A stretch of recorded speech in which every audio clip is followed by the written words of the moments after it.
쫓겨난 아담의 모든 후손들이 피할 수 없는 현실입니다. 세상 사는 게 쉽다 하는 사람이 어디 있겠습니까?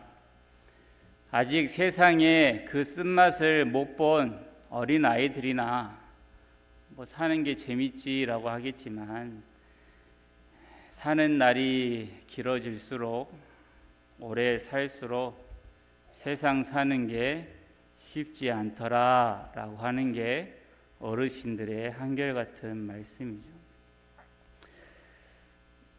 모든 사람이 사는 게 참 힘든데, 여기서 하나님의 자녀가 되고 나서도 삶의 어려움이 사라지지 않는 이런 현실은 믿는 우리 안에서 여러 질문들을 만들어내죠. 왜 하나님을 믿는 나에게 이 어려움이 일어나는 것일까? 이 고난의 의미가 무엇인가? 하나님이 선하시다면, 전능하시다면 나에게 왜 이런 고난이 일어나는가 하는 물음들이죠. 또 내 옆에 있는 사람들을 보면서 그들 안에 일어나는 고난을 보면서도 혼자 이야기합니다. 저 사람은 하나님을 잘 믿는데 왜 저런 고난에서 헤어나오지를 못할까? 저 사람에게 나는 모르는 뭔가 문제가 있는 것이 아닐까라는 생각이죠. 바울이 이와 같은 질문을 받으며 온갖 조롱을 당했습니다. 바울은 누가 뭐라고 해도 하나님의 사도죠. 그리고 그는 사도로 그의 직분을 성실하게 감당하고 있었습니다. 그런데 그가 가는 곳마다 어려움을 당합니다. 그의 육체에도 가시, 곧 사탄의 사자라고 표현될 만한 매우 심각한 문제가 있었습니다. 그것을 위하여 바울이 하나님께 3번이나 간구했음에도 나아지지 않죠. 그런 바울을 옆에 있는 사람들이 보면서, 특히나 대적자들이 이야기하기를, 저 바울이 정말로 하나님의 사람이라면 왜 어려운 일이 자꾸 그를 따라다니고 자신의 병도 고치지를 못하는가? 그 이유가 뭐겠냐? 그에게 우리는 모르는 은밀한 죄가 있는 것 아닐까? 그러니까 자꾸 저런 일이 일어나겠지 하는 거죠. 또 우리 자신들에게도 어떤 어려움이 좀처럼 해결되지 않은 채 계속되면 예수님 믿는 게 이렇게 힘든가? 라고 하며 시편의 기자와 같이 하나님이여 언제까지니까? 라고 기도하기도 하죠. 고난이라고 하는 것은 어느 누구의 문제가 아니라 우리 모두에게 있는 괴로움입니다. 그래서 우리는 이 고난의 의미를 알 필요가 있습니다. 이를 위해서 성경에 나오는 인물들이, 하나님의 사람들이 어떻게 고난 가운데 있었으며 그 고난을 통하여서 하나님이 어떤 일들을 행하셨는지를 보는 것은 매우 유익하죠. 첫 번째 들 사람은 아담입니다. 아담이 고난을 당했습니다. 어떤 고난이냐면 이런 거죠. 우리같이 사는 사람들이야 조금 없이 살아도 별 타격이 없죠. 그런데 재벌이 어느 한순간에 사골세방으로 들어가게 되었다면 그 충격은 말할 수가 없는 겁니다. 못 견딜 겁니다. 우리는 견뎌도 그들은 견디기가 매우 힘들죠. 마치 그와 같이 우리는 에덴 동산이 얼마나 아름다운지를 모릅니다. 우리가 어떤 상상을 해도 그것보다 훨씬 더 아름답고 하나님의 영광이 가득한 곳이었을 것입니다. 바로 그곳에서 아담과 하와가 살고 있었죠. 그런데 그들은 죄로 말미암아 자신들이 잃어버린 영광이 어떤 것인지를 알고 있었고, 또한 그것을 한순간에 잃어버린 자신들의 처지가 얼마나 비참한 것인지를 누구보다도 아는 사람들이었죠. 그리고 아담이 930살까지 살았다고 기록이 되어 있는데, 그 오랜 세월 동안 큰아들이 동생을 죽이는 사건도 겪었고, 큰아들의 후손들이 하나님을 떠나 범죄하는 것을 지켜봐야만 했습니다. 그걸 보면서 자신의 죄로 말미암아 자손들 안에 벌어지는 온갖 죄악의 참상을 900년이 넘는 긴 세월 동안 그는 봐야만 했던 것이죠. 그리고 그 오랜 세월 동안 성경에는 단 한 절로 나와 있는 그 순간, 바로 여자가 그 열매를 따먹고 자기와 함께 있는 남편에게도 주매 그도 먹은지라 라고 하는 그 순간을 생각하면서 후회하고 또 후회하고 내가 왜 그랬던가 라고 그는 살았을 것입니다. 요셉은 어떠할까요? 그는 애굽의 총리가 된 사람들이지만 17살에 유괴범에게 납치당한 것도 아니고 자기 형들이 자신을 종으로 팔아서 한 번도 가보지도 못한 애굽에 가서 10년이 넘는 세월을 노예로 살아야 했습니다. 그런데 그렇게 노예로 사는 날 동안 뭔가가 되려고만 하면 일이 생기는데, 그 중에 하나가 주인의 아내를 범하려 했다는 누명을 쓰고 감옥에 들어갑니다. 하나님을 경외했던 요셉이 그의 10대와 20대에 겪은 삶은 그야말로 비참하고 억울한 삶이었습니다. 그리고 다윗은 10대 때 이스라엘의 왕으로 사무엘 선지자에게 기름 부음을 받습니다. 이것은 하나님께서 직접 자신을 사울 다음에 이스라엘 왕으로 정하셨다라고 하는 아주 놀라운 사건이죠.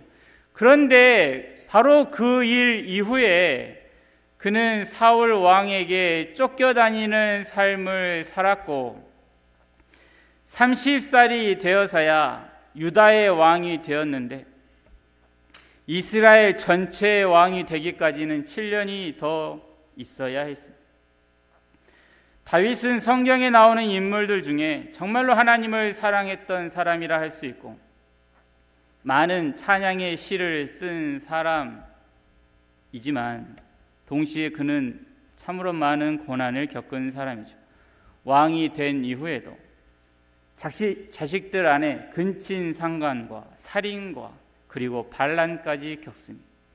그리고 그 자신 또한 흉악한 범죄로 말미암아 철저하게 무너져 버린 일도 겪었습니다.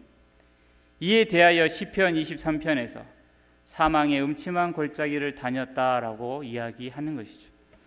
오늘 본문에 나온 바울은 대적자들에게 여러 공격을 받았는데 그 중 하나가 바울에 대한 안 좋은 이야기를 퍼뜨려서 저런 사람이 전하는 복음은 전혀 우리가 받아들일 만한 가치가 없다는 말들이었습니다. 그들이 말하기를 바울 그는 모든 것을 버리고 복음을 전한다라고 하는데 뭔가 다른 꿍꿍이가 있는 것이다. 그는 예루살렘에 있는 우리가 알고 있는 사도와도 다르고 그가 주님과 함께 다닌 적도 없고 예수님이 살아 계실 때나 바로 얼마 전까지만 해도 예수 믿는 사람들을 심히 박해하고 그로 인하여 죽은 사람이 어디 한둘이냐. 또 그는 스스로 하나님이 기뻐하시는 일을 한다면서 왜 그는 가는 곳마다 어려움을 겪는가. 그는 자신이 가진 병조차도 못 고친 사람이다.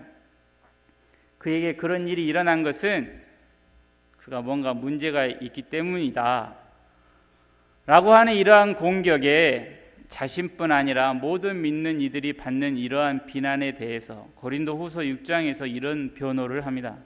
우리는 무명한 자 같으나 유명한 자요, 죽은 자 같으나 보라 우리가 살아있고, 징계받은 자 같으나 죽임을 당하지 아니하고, 근심하는 자 같으나 항상 기뻐하고, 가난한 자 같으나 많은 사람을 부유하게 하고, 아무것도 없는 자 같으나 모든 것을 가진 자로다는 말씀이죠.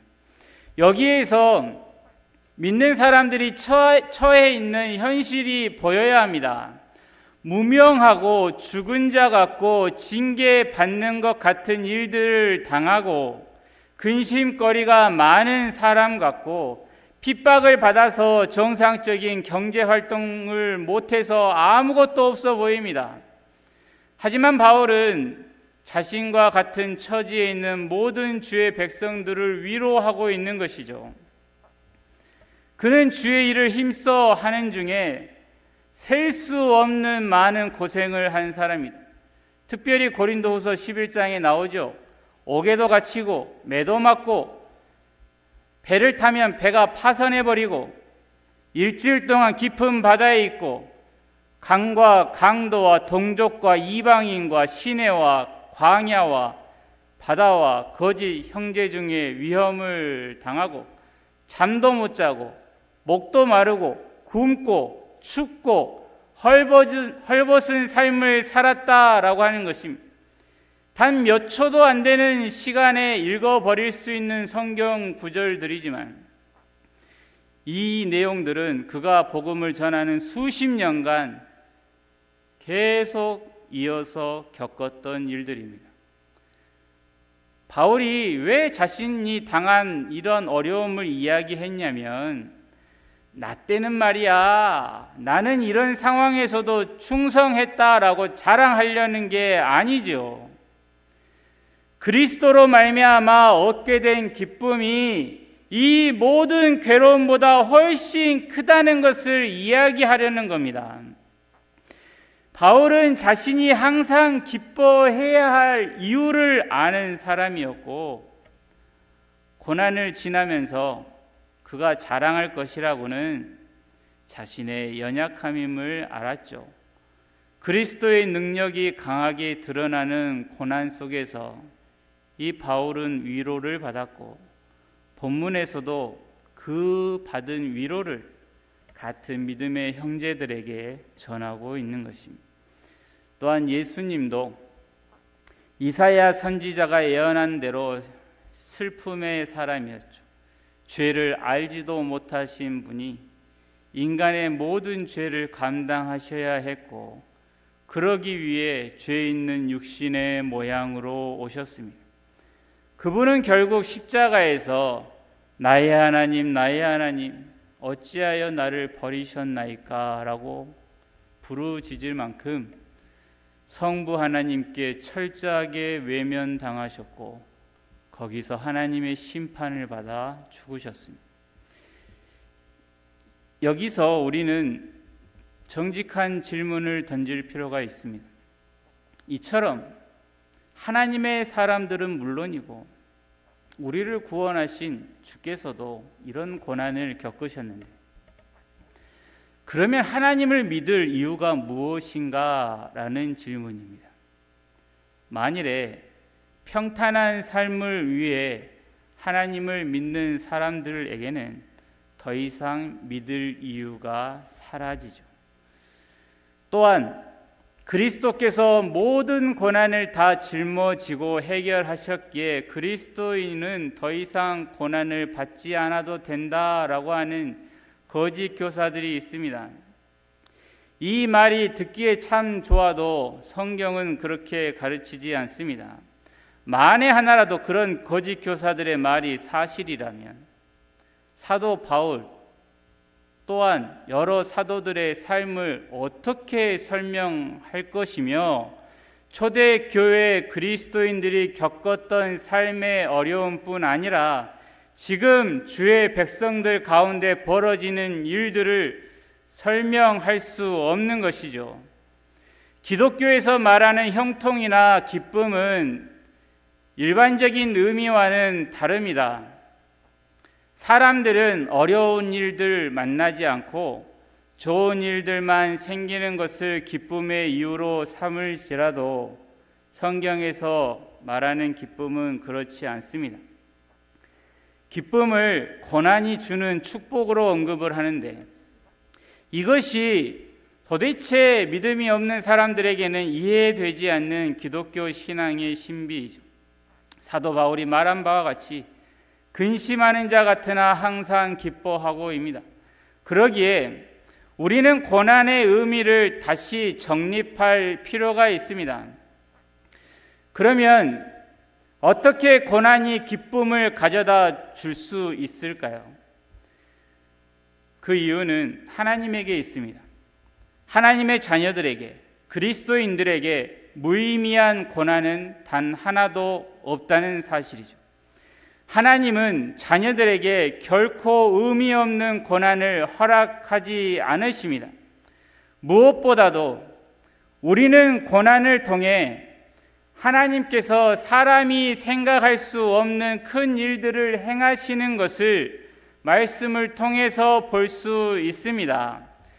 여러분들이 어려움을 당하실 때 기억해야 하는 인물이 있는데 요셉입니다.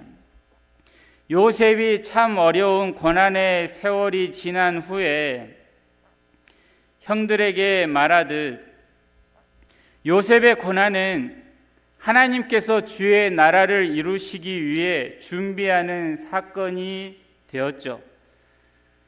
요셉의 아버지가 죽자 그 형들, 요셉에게 온갖 못된 짓을 했던 그 형들이 찔려서 이제 요셉이 우리에게 복수하겠구나 라고 생각을 합니다.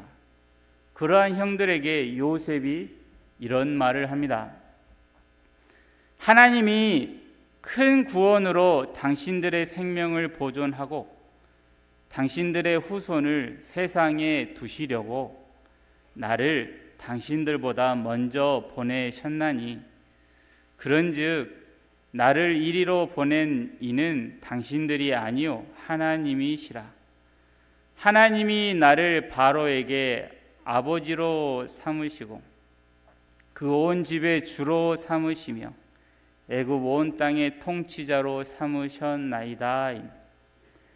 모든 고난이 지난 후에 도대체 내가 왜 이 고생을 하며 애굽 땅에 오게 되었는지를 이제 알게 되는 것이죠.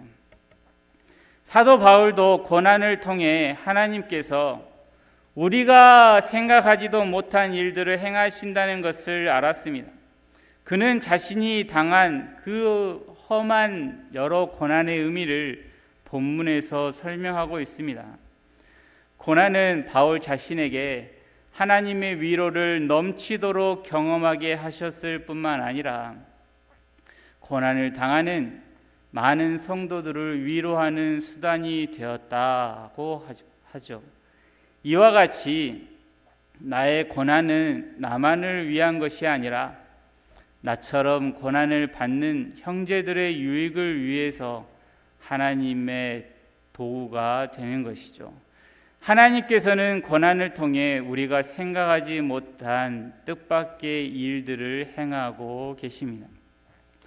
하나님께서 십자가라고 하는 참혹한 사형을 통해 구속의 은혜와 부활의 기쁨을 우리에게 베풀어 주신 것과 같이 고난을 통해서 하나님의 선하심과 인자하심을 보게 하십니다.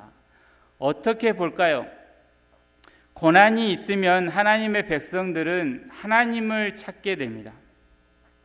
하나님을 찾으면서 이전에 고난이 없었으면 몰랐을 나의 모습, 하나님에게서 멀어져 버린 자신을 발견하고 이러한 멀어져 버린 나를 버리지 않으시고 다시 부르고 계셨구나, 그의 인자심과 선하심이 영원하구나 라고 찬송하는 것이죠. 하나님께서 고난을 허락하셨으니까 그러면 주의 음성을 들을 수 있는 시간이 온 것입니다. 우리 마음을 가득 채웠던 세상의 소리와 나의 주장이나 목소리는 고난 속에서 서서히 사라져 가고 하나님의 음성이 들리기 시작하죠. 그 음성을 들은 백성이 복됩니다. 주의 위로를 경험하는 백성이 어떤 사람들이겠습니까? 주의 위로는 고난 중에 있는 성도들에게 임하는 것입니다. 주님이 내 곁에 가까이 계신다는 사실을 가장 강하게 느낄 수 있는 때는 고난 중에 기도할 때이죠. 하나님은 주의 백성들의 괴로움을 절대로 외면하지 않으십니다. 나를 찾으라, 내가 응답하겠다 하셨습니다. 이렇게 하면 행복해질까, 저렇게 하면 걱정 없이 살 수 있을까 하며 온갖 우상을 따라다녔던 이스라엘이 바벨론 포로 생활이라고 하는 고난을 겪으면서 알게 된 사실이 하나 있습니다. 다니엘에 우리는 이미 범죄하여 패역하며 행악하며 반역하여 주의 법도와 규례를 떠났사오며 우리가 또 주의 종 선지자들이 주의 이름으로 우리의 왕들과 우리의 고관과 조상들과 온 국민에게 말씀하신 것을 듣지 아니하였나이다 라고 하는 것이죠. 고난이 우리에게 찾아온다면 그때가 바로 하나님을 찾을 때이고 하나님의 말씀을 들을 때이며 우리 자신을 돌아볼 때입니다. 주께서는 우리가 어떤 사람인지 다 아십니다. 우리가 언제 주님 앞에서 선을 행했겠습니까? 그럼에도 불구하고 우리를 위하여 아들을 내어주시는 사랑으로 늘 우리를 사랑하고 계셨습니다. 그러니 어려움 있을 때 하나님께 매맞는다는 생각 먼저 하지 마시고 하나님이 나를 부르고 계시구나. 더 이상 돼지 치는 일 하지 말아라. 돼지 사료 먹는 삶 이제 멈추고 아버지 집으로 오라고 나를 부르고 계시구나 라고 생각하시고 지금도 기다리시는 아버지를 만나는 그 영광을 누리시기를 바랍니다. 기도하겠습니다.